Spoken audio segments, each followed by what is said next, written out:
శ్రీ మహాగణాధిపతే నమః. శ్రీ గురుభ్యో నమః. కృష్ణాష్టమి రోజు రాధాదేవి గురించి తెలుసుకోవాలి, ఒక 2 మాటలు మాట్లాడుకుందాం అనుకున్నాం కదండి. అసలు రాధాదేవి ఎలా ఆవిర్భవించింది అని వ్రజ భాగవతంలో చెప్పబడింది అంటే, క్షీరసాగర మథనం జరిగినప్పుడు అమృతం పంచడానికి శ్రీకృష్ణ పరమాత్ముడు, అదే మన విష్ణుమూర్తి, మోహిని అవతారంలో వచ్చాడు. అందరికీ తెలిసిన విషయమే కదండి. మోహిని అవతారాన్ని చూసి రాక్షసులు మాత్రమే కాదండి, సకల దేవతలు, సాక్షాత్తుగా పరమేశ్వరుడే మోహించి మోహిని వెంటపడ్డాడని మనం భాగవతంలో విన్నాం. కానీ ఇంతమందిలో కూడా ఒకే ఒక్కరు మాత్రమే అసలు మోహిని అవతారాన్ని చూసి భక్తితో నమస్కరించి, అమ్మా నీలాంటి కూతురు నాకుంటే ఎంత బాగుంటుందమ్మా అని పొంగిపోయారంట. అది చూసిన శ్రీ మహావిష్ణువు, మోహిని అవతారంలో ఉన్న శ్రీ మహావిష్ణువు, నిజంగా నన్ను మోహించకుండా నన్ను కూతురుగా కావాలనుకుంటున్నారు అంటే నేను నీకు తప్పకుండా కూతురుగా వస్తాను అని కోటి మోహినిల అందాన్ని, సౌందర్యాన్ని, లాలిత్యాన్ని కూడగలుపుకుని అంతా ఒక దగ్గరకు చేసుకొని కోటి మోహినిల సౌందర్యంతో భానుడు అంటే సూర్యభగవానుడు, భానుడే వృషభానుడుగా బృందావనంలో పుడితే ఆ వృషభానుడికి రాధాదేవిగా పుట్టిందంట. మోహిని అవతారం చూసే అందరూ మోహించారంటే కోటి మోహినిల సౌందర్యంతో రాధాదేవి వచ్చింది. రాధాదేవి ఎవరు? మోహిని స్వరూపం. మోహిని ఎవరు? విష్ణు స్వరూపం. కాబట్టి రాధకు కృష్ణుడికి తేడానే లేదు, ఇద్దరు ఒకటే. ఇంకా కృష్ణుడిలోని హ్లాదిని శక్తి అంటారండి, అదే రాధా స్వరూపంగా వచ్చింది అని వ్రజ భాగవతంలో చెప్పబడింది. ఇంకా చాలా చాలా విశేషాలు ఉన్నాయండి. బ్రహ్మదేవుడు అంతటి వాడు 6000 దివ్య సంవత్సరాలు తపస్సు చేసినాడంట గోలోకంలో ఉన్న రాధాదేవి దర్శనం కోసం. ఆయన 6000 దివ్య సంవత్సరాలు తపస్సు చేస్తే కూడా రాధాదేవి యొక్క గోటి కాంతి, అది ఎడమ కాలి గోటి కాంతిని మాత్రమే చూడగలిగాడంట.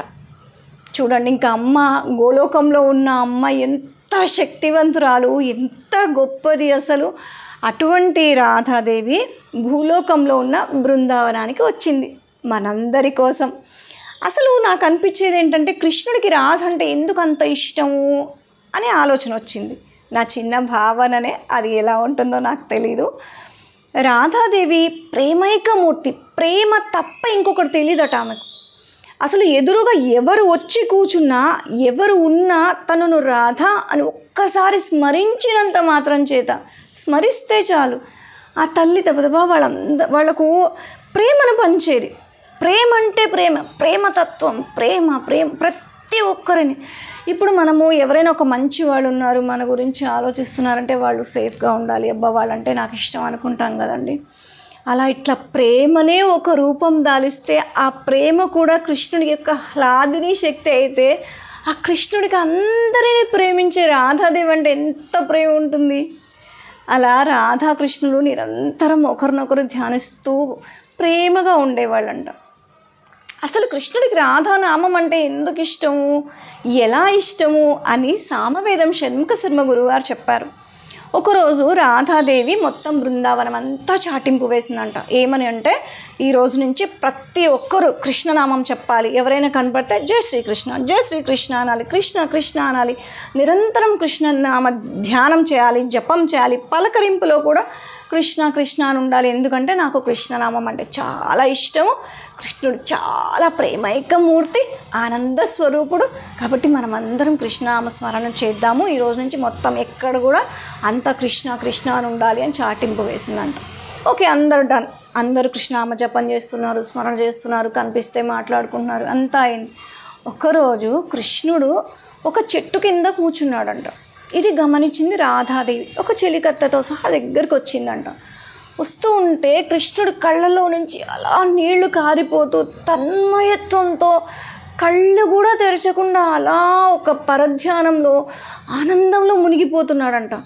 అసలు ఏమైంది, ఏం చేస్తున్నాడు కృష్ణుడికి, ఇంత ఆనందమైన స్థితి ఎందుకు వచ్చింది అని తెలుసుకోవడానికి రాధాదేవి తన మువ్వల చప్పుడు కూడా కాకుండా దగ్గరికి వచ్చి వినిందంట. అసలు ఏదో స్మరణ చేస్తున్నాడు, ఏదో ధ్యానం చేస్తున్నాడు, అసలు ఏం చేస్తున్నాడు అని.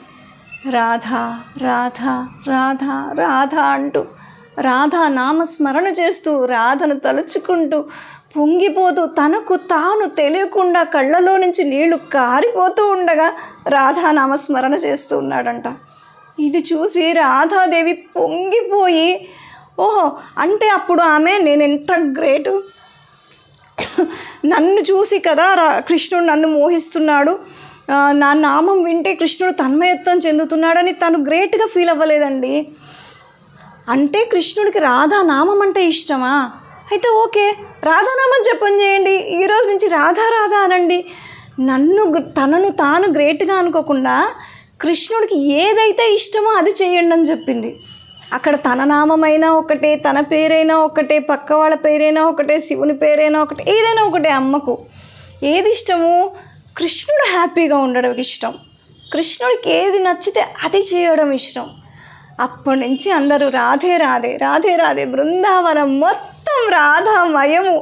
ఎవరొకరు పలకరించుకున్న రాధే రాధే, నిరంతరము రాధా ధ్యానము, రాధానామ జపము, రాధతో నిండిపోయిందంట బృందావనం అంతా. కాబట్టి మనం కూడా రాధా రాధా రాధా అందాము. రాధాదేవి గురించి కొంచెమన్నా వింటే చాలు కృష్ణుడు ఆనందపడిపోతాడంట. కాబట్టి యథాశక్తి మనం ఇంతేనండి. అసలు రాధమ్మ గురించి చెప్పుకోవాలంటే బ్రహ్మదేవుడు తరం కాదన్నారు, 1000 నాలుకలున్న ఆదిశేషుడు తరం కాదన్నాడు.